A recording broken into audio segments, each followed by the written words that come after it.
화천대유 대주주 김만배 씨가 극단적인 선택을 한 건 김 씨의 최측근 2명이 체포된 다음 날입니다. 앞서 검찰은 김 씨가 대장동 수익을 숨기는 데 도움을 준 혐의로 이한성 화천대유 공동대표와 쌍방울 부회장을 지낸 최우양 화천대유 이사를 체포했습니다. 김 씨가 자신 때문에 주변 사람까지 수사를 받는 것에 부담감을 느꼈을 것으로 추정됩니다. MBN 취재진이 통화한 법조계 관계자들은 공통으로 지인 수사에 심리적으로 위축된 것 같다고 판단했습니다. 또 숨겨진 재산 추적에 압박을 느꼈을 가능성도 있습니다. 대장동 개발을 통해 막대한 이익을 벌었지만 최근 검찰이 모두 몰수하겠다는 신호를 준 만큼 답답했을 것이란 분석입니다. 형을 살 게 있으면 살고 나오면 어쨌든 수천억에 달하는 그런 돈이 재산이 남아 있다. 당신 사법 절차가 다 끝나면 알거지를 만들어주겠다라는 그런 시그널. 검찰이나 측근을 향한 메시지라는 분석도 있습니다.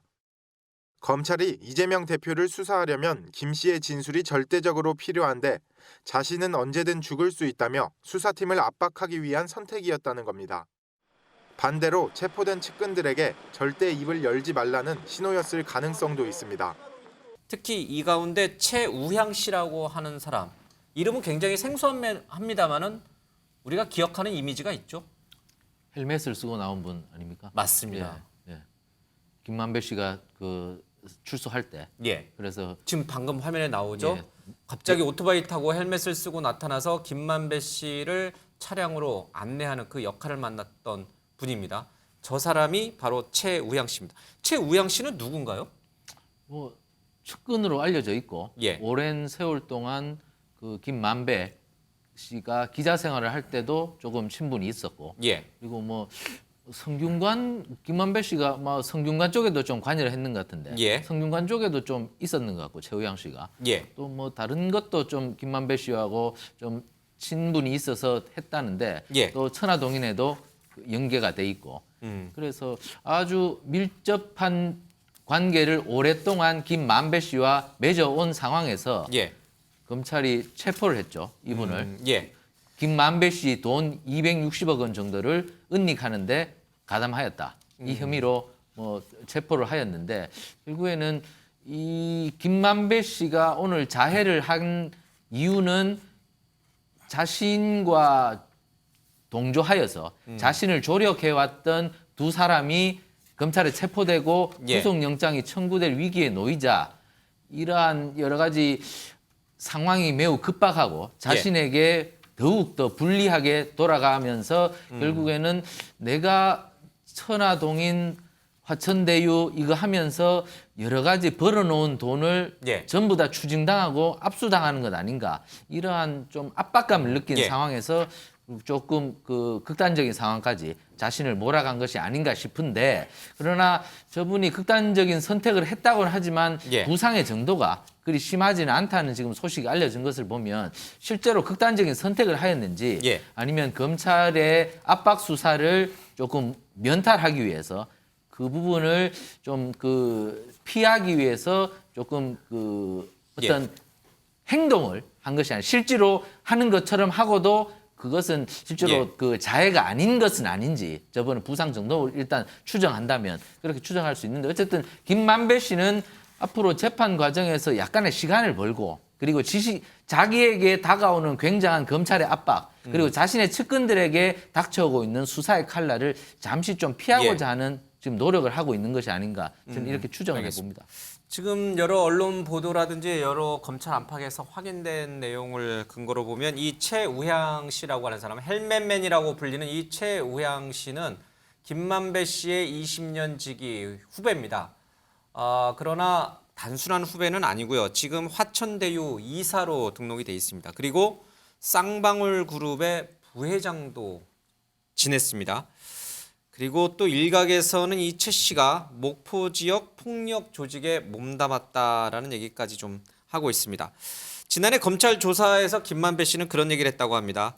이 최우양 씨는 20년 지기 사회 후배인데 심성이 착해서 건달할 친구는 아닌데 건달들을 많이 알긴 하더라. 그러니까 건달은 아닌데 건달들을 많이 알긴 하더라. 그런 얘기를 좀 했고요. 김성태 지금 이제 도피에 있죠. 쌍방울 전 그룹 회장. 이 김성태 회장도 이 최우양 씨를 통해서 알게 됐다 이런 얘기를 합니다. 근데 공교롭게도 이 쌍방울 그룹은 지금 이재명 대표의 변호사 대납 의혹과 관련돼서 지금 수사를 받고 있는 기업이에요. 그렇죠? 네. 그러니까 이게 다 이렇게 뭔가 연계돼 있는 것 같은 느낌으로 자꾸 이미지로 좀 다가오기 시작합니다. 근데 김만배 씨가 이 최우양 씨의 체포 소식을 듣고 극단적인 선택을 했다. 왜? 거기에 이제 포커싱이 맞춰지는 겁니다. 왜? 여기에 이제 좀 포커싱이 맞춰집니다. 하나씩 좀 이제 들어가야 될 것 같습니다. 먼저요. 김만배 씨의 극단적 선택 이유는 뭡니까? 뭐 그게 알 수가 없죠. 그러나 어쨌든 김만배 씨가 뭐 여러 가지로 추측을 할 수 있는데 첫째 하나는 뭐 심적인 고통을 이기지 못해서 심적인 고통, 무슨 고통? 이재명 대표와의 관련성을 아니 털어내야 되는 뭐냐 고통? 수사를 아니면? 받으면서 여러 가지 고통스러운 상황을 이겨내지 못해서 극단적인 선택을 했다라고 할 수도 있고 또 하나는 두 번째는 검찰에서 수사를 하고 있는데 나를 좀 건드리지 마라. 아니면 불행한 사태가 날 수 있다라는 경고. 검찰에 대한 경고. 네, 그럴 수도 있겠죠. 그런데 이제 또는 뭐 지금 수사가 진행되고 있는 상황, 특히 최우양 씨 또 또 한 명의 이제 체포영장이 구속영장이 청구된 이한성 씨, 합천대유 공동대표. 예. 두 사람을 수사하는 것이 굉장히 본인으로서는 엄청난 이 고통스러운 일에 이제 충격적인 상황이기 때문에 예. 그것을 심적으로 이겨내지 못했다든가 뭐 이런 여러 가지의 상황이 있겠죠. 근데 예. 어쨌든 지금 그 김만배 씨가 그 극단적인 선택을 시도를 했었는데 실패를 했고요. 더 예. 나가서 뭐 유서 같은 것이 발견되지 않고 생명에는 지장이 없다면 사실 굉장히 이 주저하는 그 극단적인 선택을 하면서도 일거에 결행하지 않고 많이 주저했다는 그런 주저하고 변호사에게 전화까지 했죠. 네, 그랬다면 그러니까 이제 목숨을 위해를 예. 가하는 정도가 조금 상당히 장기적이었거든요. 그러면 검찰에 대해서 수사의 강도를 좀 낮추려는 그런 목적이 있었을 수도 있다고 봅니다. 그런데 이제 이 상황에서 방금 말씀하신 최우양 씨와의 관계가 있는데요. 예. 김만배 씨는 우리가 알려진 바와 같이 천화동인 1호 그리고 그 화천대유라는 그 일종의 그 시행사 화천대유의 지분을 100% 가지고 있고 또 천화동인 1호 가장 그 지분이 많은 천화동인 1호의 지분을 100% 갖고 있거든요. 그러면 천화동인에 배당되는 수익금은 전부 그 김만배 씨 소유잖아요. 예. 근데 유독 천화동인 1호에서 그 돈을 뺄 때는요. 돈을 빌리는 형식을 취하고 화천대유에서 보증을 내요. 그래서 476억을 예. 빌리거든요. 빌려서 그중에 80억 원을 바로 최우양 씨에게 빌려주는 형식을 취해요. 최우양 씨는 최우양 씨는 쌍방울의 부회장이며 이었고 또 개인적인 회사를 뭐 운영하는 걸로 하고 있는데 그 개인적인 회사는 실제 운영되지 않는 일종의 페이퍼 컴퍼니 회사다. 뭐 그런 지금 수사 결과거든요. 그러니까 한번 다시 그렇다면 한번 잠깐만 정리를 좀 하고 가면 그럼 김만배 씨가 최우양 씨, 그러니까 당시 쌍방울 그룹 부회장인 최우양 씨에게 50억을 빌려줘요. 80억을 빌려줘요. 80억을 빌려줘요. 네. 그리고 쌍방울 그룹에서 이재명 대표의 변호사 대납 의혹이 지금 검찰이 수사하고 있는 제기되어 있죠. 부분이에요. 예, 그런데 자 우리가 천화동인 1호의 배당금은 모두 100% 예. 김만배 씨가 소유하고 있기 때문에 배당금은 김만배 씨 재산이잖아요. 그런데 김만배 씨가 천화동인 1호에서 돈을 빌리면서 예. 화천대유 또 자기가 100% 갖고 있는 회사에서 보증을 하거든요. 예.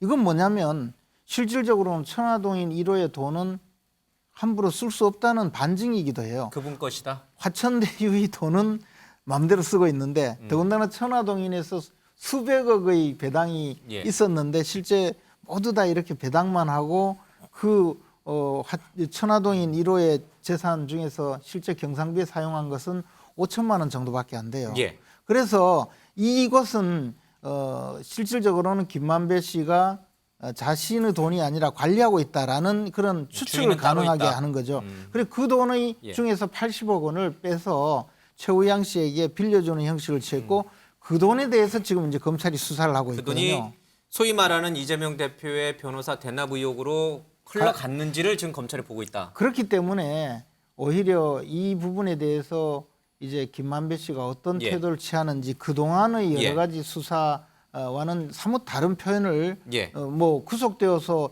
1년간 교도소에 수감되어 있었고 예. 또는 그동안 굉장히 강한 수사를 받았음에도 전혀 미동도 하지 않던 예. 김만배 씨가 극단적인 선택의 시도로 나온 것은 뭔가 예. 좀 다른 수사의 다른 국면이 지금 진입한 알겠습니다. 것 아니냐 이제 그렇게 볼 수가 있는 거죠. 내용이 좀 막 복잡한데 그래도 좀 뭐 우리 김재원 의원께서 좀 잘 정리를 했습니다. 검찰의 수사 구도를 좀 잘 설명해 줬고요.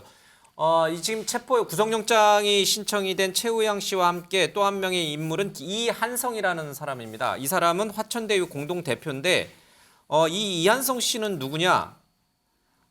지금 구속돼 있는 이재명 대표가 이 경기도지사 시절에 경기도 평화부지사를 지냈던 이화영 씨라는 분 기억나실 겁니다. 지금 구속돼 있는 게 이화영 씨. 그러니까요. 지금 구속돼 있는 이화영 전 경기 평화부지사가 국회의원을 할 때 보좌관을 맡았던 사람이 바로 이 지금 이분입니다. 이한성 씨, 지금 화천대유 공동 대표를 맡고 있고 김만배 씨의 자금 관리를 했다는 것으로 좀 알려져 있습니다. 자, 그러니까 이화영 전 경기평화부지사 역시 쌍방울 그룹의 사회이사를 하면서 뭐 여러 가지 좀 쌍방울 그룹과도 연관이 있습니다. 그러니까 지금 김만배 그리고 그들의 주변 인물들 그리고 이 인물들이 쌍방울 그리고 쌍방울이 이재명 대표의 변호사 대납 의혹 이렇게 이제 고리가 연결돼 있는 거예요. 검찰이 그리는 그림은.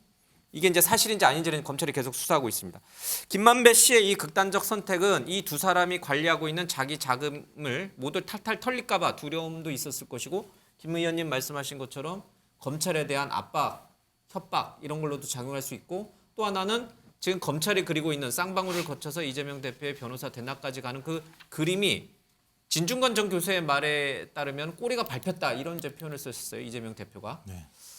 정말 그런 거에 대한 그런 게 다 만천하에 드러난 거에 대한 압박감 때문에 이렇게 극단적 선택을 시도한 것인지. 이제 거기에 대해서는 전혀 지금 확인이 안 되는 상황이죠. 본인이 얘기를 안 안 돼요. 했기 다 안 때문에. 돼요. 예. 근데 지금 기사로 나오는 건 그런 거잖아요.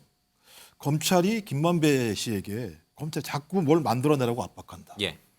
허위 진술을 하든지 내가 사라지든지 해야겠다. 뭔가를 진술해야 할 것 같다. 그게 두렵다. 예. 그러니까 검찰이 없는 사실을 만들어내려고 얘기했다라고 하는 것이 또 다른 예를 들면 보도로 나온 내용들이 예. 있는 거죠. 그러니까 이런 압박감 때문에 다 아시겠습니다만 대부분 그 극단적인 선택을 하는 경우는 검찰 수사를 받고 나온 다음에 이런 경우들이 많이 있었습니다. 지금까지 예. 보게 되면. 그래서 이건 알 수 없기 때문에 그런 압박일 수도 있다는 생각이 드는 것이고요. 또 말씀하신 것처럼 저희 검찰 수사를 좀 뒤로 미루거나 또는 관련자들에게 어떤 메시지를 보내기 위한 측면도 예. 분명히 있겠죠. 근데 우리는 이런 얘기를 하기 이전에 저도 자상이 깊건 안 깊건 또 보도 내용은 다릅니다만 또 의사 얘기하면 한두 시간 정도 더 출혈을 했으면 위험한 상황이 왔다라고 얘기하게 되면 본인 스스로가 어떤 형태로든지 극단적 선택을 했다는 거 아니겠습니까? 그럼 매우 큰 압박감이 있는 거죠. 그런 압박감이라고 하는 측면들이 어디서 왔을 것인가? 추정해 볼 때는 지금 본인이 김만배 씨 같은 경우는 검찰 수사를 받고 있기 때문에 검찰로부터 큰 압박을 받았겠죠. 그리고 또 검찰 수사 과정에서 주변이 계속적으로 예를 들면 압수수색을 있다, 당하거나 수입안에서. 아니면 체포영장이 발부돼서 구속되는 사유들이 벌어지고 있기 때문에 거기에 대한 부담감을 분명히 가졌겠죠. 그러니까 내 주변에 있는 사람들은 나 때문에 어떤 형태로든지 검찰에게 수사를 당하거나 압수수색을 받을 수밖에 없는 상황이 되고 있는 상황. 그러니까 검찰이 원하는 답을 내가 안 내놓으니까 검찰 수사 압박이 계속 들어오고 있지만 내가 버티니까 내 주변 사람이 그렇죠. 검찰한테 다치는 형국인 걸 못 견뎠을 수도 있다. 예, 이제 과거에 보면 이제 과거 검찰들이 보여왔던 이제 행태가 이런 것들이 많았었거든요. 예. 인지 수사한다거나 별건 수사한다거나 이런 주변을 방식을 털거나. 통해서. 그러니까 이것도 생각을 해보십시오. 맨 처음에는 유동규, 남욱이라는 사람을 구속을 했다가 이 두 사람과 관련해서 아무런 것이 안 예. 나오고 있다가 7월달에 검찰의 수사의 책임자가 바뀌면서부터 남욱, 유동규의 진술이 변화됐고 그다음에 수사가 그다음에 소위 김용과 정진상으로 갔다가 예. 이 두 사람이 아무런 발언을 하고 있지 않으니까 이제는 김만배 씨 주변에 있는 사람한테 체포영장이 가는 상황이고 또 다시 쌍방울로 가는 거 아니겠어요 지금? 예. 근데 이재명 당대표는 분명히 2억 5천만 원을 변호사비로 냈다. 예. 통장까지 다 보여줬다라고 얘기하는 측면이 분명히 있는 것이고 또 하나는 정진상, 김용 같은 경우 받은 적이 없다라고 얘기하는 상황이기 때문에 저는 지금 상황은 계속 검찰의 진술만으로 검찰의 이제 삐사지 공포인 거죠. 예. 민주당 입장에서 뭐라고 얘기하냐면 한 두 달 동안 144번 정도의 피의 사실 공포가 있었다고 얘기를 하는 거예요. 그 정도 내용이 나오게 되면 없는 것도 제가 볼 때 사실이 아닌 것도 정도 나오게 되는 사실로 보여지는 측면이 분명히 있어서 저는 적어도 이제 김만배 씨가 좀 몸이 회복된 다음에 어떤 얘기를 하는지 좀 들어봐야 될 것 같아요. 왜냐하면 본인이 얘기를 안 하시더라고요. 재판장에서만 얘기하겠다고. 이제 지금 이런 뭐 상황이 있으니까 재판 정도 마찬가지인데요. 김만배 씨 변호인 측이 남욱 변호사랑 재판장에서 벌어지는 내용을 보게 되면 소위 서로 완전히 정반대의 얘기들을 하고 있는 상황이 벌어지기 때문에 진술의 어떤 일관성, 신빙성 문제와 관련해서 서로 일단 많은 차이가 벌어지고 있는 거죠. 그래서 지금 상황에서는 진술이 나온 내용만 가지고 사실을 확인할 수 없는 측면이 꽤 많이 있습니다. 근데 일방적으로 지금 나오고 있는 측면이 있어서요. 저는 앞으로는 제가 볼 땐 진짜 재판 같은 경우는 본인이 허위 진술하게 되면 위증죄에 걸리는 거 아니겠습니까? 그래서 앞으로는 재판에 나오는 내용들을 가지고 이런 내용들을 점검하는 알겠다. 것이 좀 맞다고 생각합니다. 알겠습니다. 아니 근데 저 이 변호사비 대납 사건은요. 그게 뭐 없는 것을 검찰이 지금 새로 뒤져서 수사를 하고 있는 것이 아니고 그 의혹 제기를 하고 녹취를 전부 다 공개하면서 고발을 하고 그러다가 그분이 또 사망하는 지경에 이르렀거든요. 그러면서 대선에 큰 쟁점이 되었고 그 과정에 20억을 받았다라고 했던 변호사가 나타나는 상황이 있었고 그래서 이것이 이제 또 쌍방울 그룹과의 그 변호사 이재명 후보 변호사의 그 어떤 링크가 상당히 입증이 되고 이 과정에서 지금 대선의 쟁점이었거든요. 그 수사를 하고 있는 것이지 그것을 뭐 검찰이 갑자기 김용 그다음에 정진상 수사를 해서 안 되니까 이쪽을 털고 있는 게 아니고 또 하나는 지금 그 우리가 봤을 때 김만배 이 사람은요 이 사건이 수사가 이 정도에서 끝나면요 물론 중형을 받겠지만 복역을 마치고 나오면 수천억의 재산이 그냥 남아요. 그런데 지금 검찰은 재산을 찾아내어서 피해 회복을 하기 위해서 아니면 적어도 그 추징을 하기 위해서요 상당히 그 재산을 확인하고 있는데 이리저리 다 빼돌린 거예요. 그중에 저 역할을 한 사람이 이 두 사람이란 말이에요. 그래서 수사를 하는 것인데 그리고 그 과정에서 지금 김만배 씨는 내가 더군다나 그 과정에서 비자금을 조성하는 과정에서 여러 가지 자료가 압수되었다는 거잖아요. 그러니까 자칫하면 자신이 배당받을 수 있는 많은 재산, 앞으로 남아있는 재산을 날릴지도 모른다는 생각을 할 수도 있는 것이고 그것에 대해서 또 하나는 이 자금의 흐름이 드러나면 더 많은 죄가 들통날 것 같다는 생각을 할 수도 있는 거죠. 그런데 검찰이 지금 엉뚱한 수사를 하는 게 아니에요. 그것을 찾아가야 되는 거예요, 검찰은. 알겠습니다. 근데 그렇지만 지금 확실하게 이 진짜 이재명 대표까지 연계되는 그 고리가 이제 확인된 거는 없습니다. 진짜 확인해 가는 아니 그러나 과정이죠, 이한성, 최우양 저 사람들이 땅을 사들이고 수표로 현금을 쪼개서 보관하고 그리고 빌려가는 형식으로 사실상 자금을 은닉하고 이것을 수사를 해야죠. 그거는 지금 검찰이 체포영장에 기소를 했고 그래서 지금 구속영장을 청구했기 때문에 그 부분은 이제 조금 확인해 가는 과정입니다. 자, 이렇게 김만배 씨의 극단적인 선택을 놓고 해석이 좀 다양한 해석들이 좀 나옵니다. 조응천 민주당 의원의 얘기를 좀 들어보도록 하겠습니다. 김만배는 왜 남욱 유동규와는 다른 진술을 하고 저렇게 끝까지 버티고 있는가? 지금 이 재판이 끝나고 형을 살 게 있으면 살고 나오면 수천억에 달하는 그런 돈이 재산이 남아 있다. 그러면 나는 그 돈만 지키면 된다. 그렇죠. 라는 게 있기 때문에 검찰은 그렇다면 당신 사법 절차가 다 끝나면 땡전 한 푼 안 남게 해주겠다. 그럼 어떡할래? 그래도 너 당신 그렇게 계속 버틸래? 라고 하는 것이 범죄 수익 환수, 기소 전 압수하는 거, 뭐 그런 절차에 지금 자꾸 들어가면서 그저껜가 뭐 3명 체포를 했다는 거죠. 당신 사법 절차가 다 끝나면 알거지를 만들어주겠다. 라는 그런 시그널. 거기에 대해서 김만배 씨는 고심을 하다가 그러니까 전 딱 보는 순간 이걸 어쨌든 갈등이 좀 들어가겠구나 라는 생각을 했었는데 아침에 일어나니까 극단 선택했다. 어떻게 보세요? 그러니까 1년 넘게 우리가 맨 처음에는 정영학이라고 하는 사람의 그 소위 녹취록 여기에 뭔 얘기 있는지 몇 달 동안 검찰에서 흘러나오는 얘기를 언론들이 적기 바빴습니다. 예. 자, 그리고 난 다음에는 또 남욱 씨가 벌써 1년 넘게 또 예. 자기가 이런 말을 한 거는 무슨 상황이었고 뭐 했고 이거를 또 하고 있습니다. 자, 그런데 결과론적으로 지금 1년 동안 남은 게 뭐냐? 아무것도 없어요. 말만 있습니다. 말만. 아까 지금 쌍방울 얘기도 결론적으로 그래서 지금 주목받는 이유가 예. 사실은 그 결국은 핵심은 김만배 씨잖아요. 근데 이제까지 김만배 씨는 입을 닫고 있었거든요. 근데 13일을 기점으로 심경의 변화가 컸고 또 극단적인 선택을 했고 자칫했으면 과다출혈로 진짜로 죽음에 이를 뻔한 상황이었고 자 이러다 보니까 그때 무슨 일이 있었길래 갑자기 이런 선택을 했느냐 그러다 보니 이한성 이 최모 씨 요 두 분의 이제 그 체포와 예. 이제 구속영장 청구가 갖는 의미가 여부가 뭔가 있는 거 아니냐 예. 이 얘기를 지금 하는 건데요. 중요한 거는 과거에도 그랬어요. 김용 그다음에 정진상 실장 그리고 또 이재명 대표 부인 법카 수사할 예. 때도 당시에 검찰 주변에서는 이게 돈의 골이다라는 얘기가 계속 흘러나왔었습니다. 예. 이재명 대표에 대한 측근 수사만 했다 하면 이게 바로 돈의 골이고 여기서 증거 나올 거다. 이런 식으로 지금 벌써 1년 넘게 흘러나오고 있습니다. 예. 결과론적으로 이번에 전 좀 나왔으면 좋겠어요. 나와서 속 시원하게 이 1년 동안 국민들이 소설만 읽고 있는 게 아니라 예. 정말 증거로서 유죄가 있는지 없는지가 딱 밝혀졌으면 좋겠는데 그런 측면에서 이한성 씨나 또 최모 씨 이번 수사가 검찰이 정말 또 헛발질하는 게 아니라 제대로 된 결과물을 좀 내놓던지 아니면 추측성 보도를 좀 자제하던지 국민들이 너무 헷갈립니다. 알겠습니다.